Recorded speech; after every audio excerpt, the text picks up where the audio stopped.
From Rivers residents, Nigerians, and of course the international communities, President Bola Tinubu has sworn in the Rivers State sole administrator, retired Vice Admiral Ibok Ete Ibas, into office. This follows his decision to impose a state of emergency in the state. The Attorney General of the Federation and Minister of Justice has defended the president's decision, saying suspended Governor Fubara's actions left no alternative. The government is rejecting accusations that it is using the crisis to sideline political opponents and could replicate it in any other state. Meanwhile, the Rivers State House of Assembly has endorsed President Tinubu's declaration of a state of emergency and appointment of an administrator in the state. In a statement, Speaker of the House, Martins Amewule, blamed Governor Siminalayi Fubara for this crisis in the state by ignoring court judgments and failing to govern in line with the Constitution.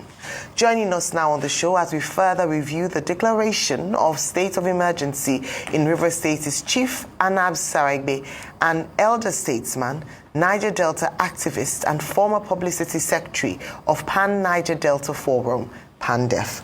Good morning, Chief Saragbe, and good to have you here on the morning show today. Well, Chief Saragbe, well, as they say, the thing speaks for itself. What's your reaction to developments in Rivers State and this suspension, declaration of state of emergency, and the implications for politics in Rivers, and then your thoughts about what the federal government has done through the president? Well, Abati, thank you very much. You know, this is not the first time state of emergency is being declared. When you are the spokesman of Jonathan, a situation like this came up, and 3 states, state of emergency was declared in 3 states. And when they asked you, why did the president not sack the governors, you made it clear that the Constitution does not empower Mr. President to sack or suspend elected representative or governors in the case of state of emergency. Mr. President relied on Section 305.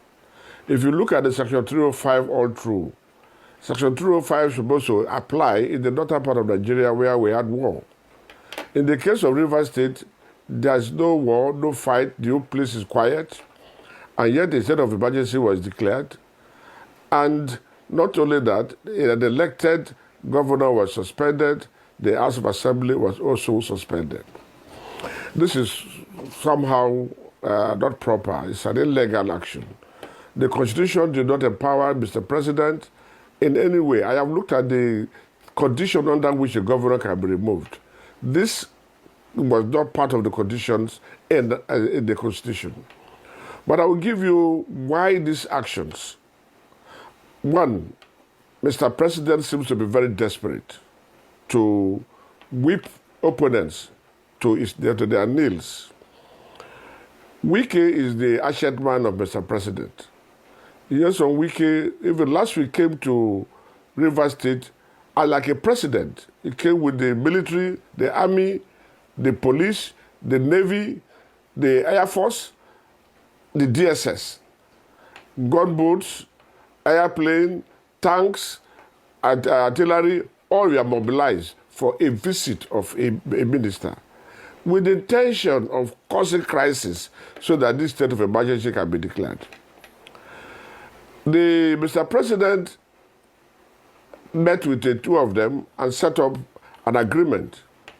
In that agreement, the same Fubara was asked to withdraw his case from the court. 2 of them. But the other party refused to withdraw their case. It's like 2 men carrying gun. You ask one man to drop his gun, and the other man did not drop his gun, and he didn't care. You don't blame him, and he asked him to shoot the man, and they shot him. And that is how they got the Supreme Court judgment they're talking about. Mr. President accused SAME of not implementing the agreement. If you look at it closely, nowhere in the world where a man who has resigned will be forced to come back and the governor will accept him. But the governor accepted. He said, accept House of Assembly members that have decamped from their party. He did. All the conditions, he complied with it, yet you are not satisfied. The River State elders looked at it, and some of us felt, no, these 8 terms conditions are not good for the state, and so we went to court. Those things we are telling the governor not to do that he applied are the ones that are today which haunted him. You went to Supreme Court with the same 8-point agenda. You asked the judges to write exactly what you wanted. And they did for you. The governor is willing to implement the Supreme Court judgment and is ready to do that, and they are saying they cannot accept it. Mr. President never blamed them. Pan Niger Delta Forum went to see Mr. President. I was among them who went there. Mr. President laid blame on the governor. He never blamed Nyesom Wike. 2 people are fighting, and if you want to make peace, what you would have done is to say, okay, I fire my minister. At least you have the power to fire a minister that has been causing confusion, not only in the Niger Delta, also in the north and in the southeast. You did not fire him, but you can fire the governor that you don't have power to fire. These are things that are obvious. Now, other governors may be watching. Today is the turn of Sem Fobara. He will apply it to the other states, particularly the PDP states. Those governors that are stubborn that will not do his bit, he will sack them. National Assembly members, they are there. The law says they have to confirm, not the aspect of governor, the state of emergency. But in this case, he has also gone contrary to the Constitution. He has violated the Constitution and is asking the National Assembly to approve for him that he violated the Constitution, and they all accepted. If National Assembly now think this is a president that they can trust, I worry, because definitely it will go after them. Well, your worries, I mean, yes, I can understand your worries, yeah, just to come in here. A few months ago, after the ruling by Justice Abdul Malik, you said in a quote, and let me just take it back to you. We said without number, time without number, River State is on a time bomb. And if Nigerians don't intervene, the crisis of River State might boil into a different crisis that might affect the economy of the country. In fact, you had asked that the president wade into the matter that was going on. How would you have wanted him to intervene?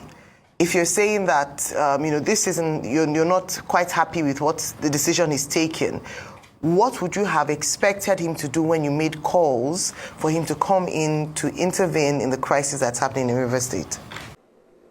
We are not against him intervening. It's like a father, you have 2 children fighting. You must be fair to the both children. You cannot beat one and leave the other one, the one that is even causing the trouble. It's not possible. It's not rightly done. A father must be fair to all his children. You cannot love one, openly show the other child that I love this one more than you. That is a bone of contention. But in this context, you are declaring the state of emergency. Nobody quarrels with you. It is your right under Section 305. But you don't have any power in the Nigerian Constitution from Section 182, 83, 188, 189. Where they mention how a governor or a deputy governor can be removed from office. You don't have such powers. Nothing like that to say Mr. President has the power to suspend or to remove a governor. When you infringe on the Constitution, people will tell you have infringed on the Constitution. I am not a lawyer, but this is elementary law that anybody can know. For the Attorney General not to advise him properly and come out to open his mouth and talk anyhow means democracy is at risk. Our democracy is at risk because you must stand by the truth. If a father has called the 2 children, you are suspending a governor, an elected governor of River State, and you are not suspending or sacking the minister, who is fermenting all the problem in their own place. The other day, the minister came on the back. Yeah, what would you have? What would you have recommended? What would you have wanted to see the president do rather than suspend the governor? What would have been the best course of action? He can declare a state of emergency. He has no constitutional power to suspend the governor. His minister who is causing your trouble should be sacked. The other day, this man came and abused everybody and told Nigerians openly in the television that not only Jos can bomb pipeline, Ogoni can bomb pipeline, Echei can bomb pipeline, Ikwere can bomb pipeline. And within this period, he was fermenting problem. Ogoni has bombed pipeline, like he promised. He has sent people to blow pipeline in Omoko area, that he said. So, and yet you are leaving him and you are crucifying a man, an innocent man, because he's peace-loving, because he's quiet, because he's not fighting. And you allow this man who insulted everybody, insulted Niger Delta as a whole, insulted the John Nation, trying to cause problem. You said, oh, Atompolo is the one looking after pipe. So you went to blow pipeline in Ogoni so that you crucify Atompolo. Chief, you hate the job. Chief, and Mr. President is there watching this thing. Okay, Chief, can you provide me evidence that Wike was the one that blew the pipeline in Ogoni? I would like to have empirical evidence. Our people say, as regards that. No, it's not our people say, it's evidence. I want empirical evidence because, see, just like we have asked the government, when they said it was Fubara that bombed the state, we've asked the federal government for empirical evidence. I want you to provide me empirical evidence that Wike was the one that blew up pipeline. I deal with facts. I will give you the facts. A witch said a child would die today or tomorrow, and tomorrow the child died. That's what empirical facts are. This weekend came out on a national television that Ogoni can bomb pipeline. Here is a man who came to River State, a small community. You came with over 700 soldiers, DSS, gunboats, airplane, jet, fire jet. What do you want? Are you going to war?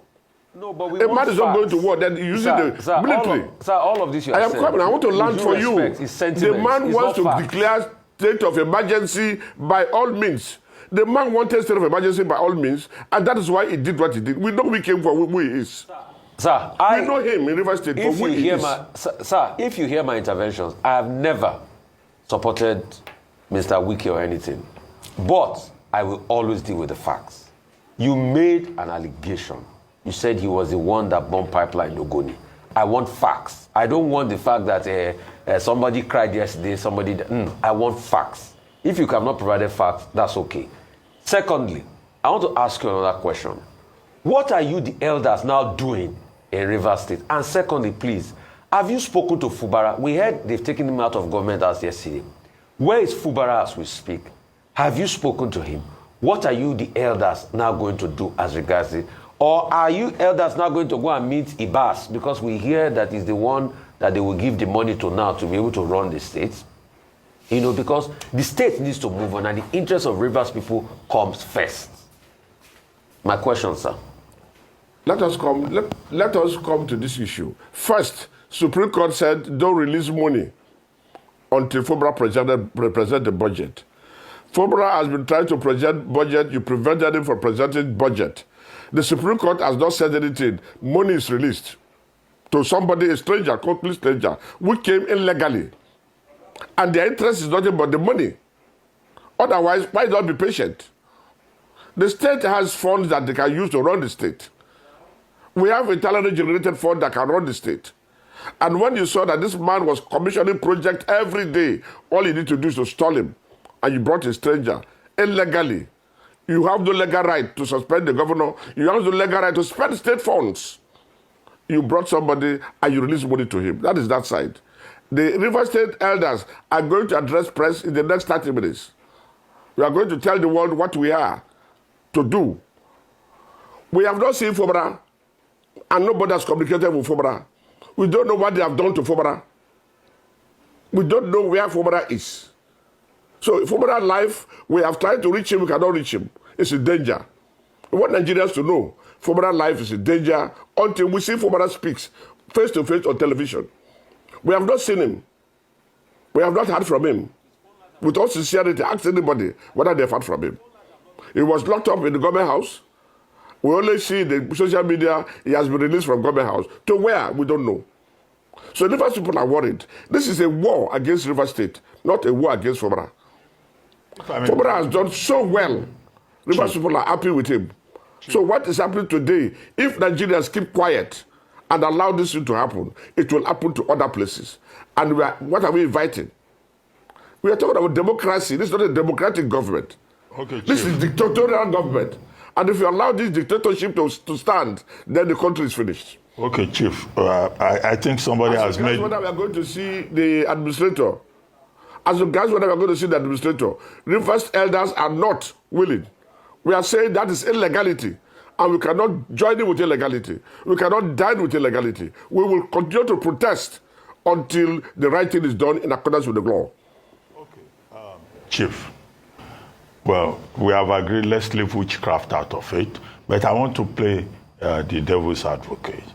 Is it possible to imagine that even Wike himself is a loser, is a victim in this matter? To the extent that, look, now he will be forever remembered among his own people in Rivers State as the man who brought this crisis upon Rivers State. How does that help him? It is also not proven that he was the one who nominated Ibokete Ibas as administrator. We don't have proof on that. And then number 3, would it not have been better for Nyesom Wike if, the process, the constitutional process had been allowed to go through, and then, the governor was impeached, and then he will be able to say, well, he has been able to teach Fubara a lesson. Now, I don't see what he even gains from this, because years from now, it will be remembered that it was Wike. The impression will be that it was Wike who helped to derail democracy in Rivers State. What do you think? Well, first of all, maybe you may not know the background. Just on Monday, a federal high court sat in Port Harcourt. And the federal high court, the Wike faction brought the certified true copy of the Supreme Court judgment and asked the court to strike out the case. The judge said no, he wants to hear the case on its merit. And the judge had both sides. And said it will give judgment on the 15th of next month. The moment they came out from court, what we had was, they are serving some impeachment notice. When they realized that they cannot go through with impeachment, despite the fact that they have the number, they cannot pass through all the orders. The next they had is a commando style. State of emergency, bundle the governor away, I will take over government, I will grab the money. They are interested in Rivers money. And they are taking the money that Supreme Court said nobody should touch until the governor present a budget. The governor has written to them through the Secretary of Government. He has on his own written to them. He went to their house, their assembly quarters, and he was locked out. Nigerians are seeing it. And when they saw that things were not going the way they want, all they now do is a coup, an unconstitutional coup to remove the governor. And what else do we want? If Wike is honorable, he should resign. He should resign. You saw how it's not giving problem to Rivers State alone. The North is angry because of Wike, the way he communicates with them. The Southeast is angry because of Wike, the way he communicates with them. The Niger Delta, he insulted the Niger Delta. And you think Niger Delta will be happy and they will support Jonathan. Because of Wike, Jonathan lost second tenure. Because of Wike, Amaechi left with 5 other governors from PDP and fought Jonathan. And he lost the government and he lost the election. Do you think President Tinubu will survive it under this condition? He has created enemies for him. The next enemies he will create is the West. He will create the enemy between the West and Tinubu. And Mr. President is supporting whatever Wike is doing. What you are saying is, if President is sincere, Wike should be sacked. Right. Then we know that yes, he's sincere. Okay. Wike is the tormentor of all the problems. Right. He ferments all the problems in the Niger Delta and across the country. Wow, that's a lot of power for one man. Is justified? Okay. That's a lot of influence for one man. Thank you so much, Chief Sarah Igbe, for your time with us. Of course, I would not see it. For him to go with airplane, Nigerian airplane, for his minister on private visit, going to a place with airplane, jet, going with gunboats, going with tanks, going with armored cars. All right, sir. Thank you so much for your time with us. To escort a minister. Thank you. Thank you, Chief Sarah Igbe, for your thoughts, your insights this morning.